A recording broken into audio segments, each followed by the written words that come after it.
two of the world's largest democracies, one the oldest, the other the most populous. Today, India and the United States are closer than ever, but it wasn't always this way. And in the era of Trump and Modi, that bond took center stage. This is explained on VNN, the show where global headlines actually get explained. In the early years after India's independence, the US and India eyed each other from a distance. While both were democracies, the Cold War cast a long shadow. India chose non-alignment, while the US backed Pakistan as a key ally in the region. Still, ties existed, from academic exchanges to food aid under PL 480. But trust was thin. India didn't want foreign influence. America didn't like India's closeness to the Soviet Union. In 1974, India conducted its first nuclear test. The US responded with sanctions. Again in 1998, when India tested nukes under Prime Minister Vajpayee, tensions spiked. But something changed. Instead of long-term hostility, the US under President Clinton chose to engage. That visit to India in 2000, a turning point. Then came President George W. Bush, who signed a historic civil nuclear deal with India in 2005, officially recognizing India as a responsible nuclear power. The message was clear: India was now in the club.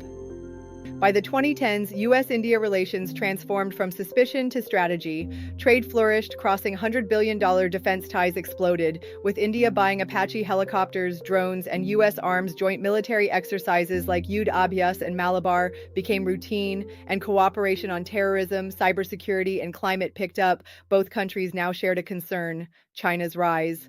And suddenly, democratic values weren't just about elections, they were about global influence. Beyond policy, the US-India relationship is deeply human. Over 4 million Indian Americans live in the US, powering Silicon Valley, medicine, and even politics. Names like Sundar Pichai, Satya Nadella, and Vice President Kamala Harris reflect a diaspora at the heart of American leadership.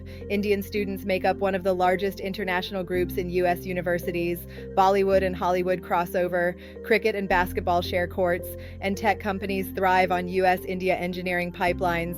It's not just strategy, it's society. Then came Donald Trump and Narendra Modi, two populist, nationalist, high-energy leaders with big crowds and even bigger personalities. In 2019, Modi hosted Howdy Modi in Houston, with Trump joining him on stage. In 2020, Trump returned the gesture in Namaste Trump at a packed Ahmedabad stadium. The optics were stunning, but the message was louder. The US and India had become mutual amplifiers of each other's global rise. Trump saw India as a counterbalance to China and a massive trade partner. Modi saw Trump as a symbol of global acceptance. Their chemistry was personal, but the impact was institutional. Even military ties deepened during Trump's term. India signed foundational defense agreements like Kamkasa and Becca, allowing greater interoperability and intelligence sharing.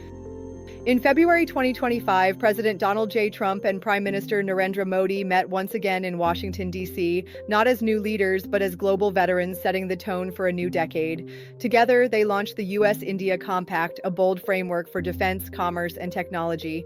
From expanding joint military production and co-developing autonomous systems to ramping up intelligence sharing and defense sales, the partnership turned tactical.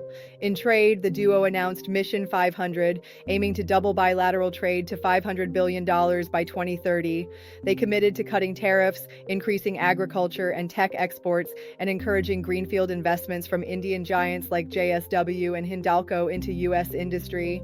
In energy, India won U.S. backing to join the International Energy Agency, and together they moved forward on civil nuclear projects and space cooperation, including plans to send an Indian astronaut to the International Space Station. But perhaps most significantly, they sealed the future with two big ideas: trust, transforming the relationship; utilizing strategic technology, Indus Innovation, a platform for joint R&D in AI, quantum, and critical minerals. From migration reform and offshore campuses to new undersea cable routes linking 5 continents, this summit wasn't just about big optics. It was about building the infrastructure of influence for the 21st century. Indus Innovation, a platform for joint R&D in AI, quantum, and critical minerals. From migration reform and offshore campuses to new undersea cable routes linking 5 continents, this summit wasn't just about big optics. It was about building the infrastructure of influence for the 21st century. You've been watching Explained on VNN, the show where global headlines actually get explained. Like, follow, and share, and we'll see you next time for another deep dive.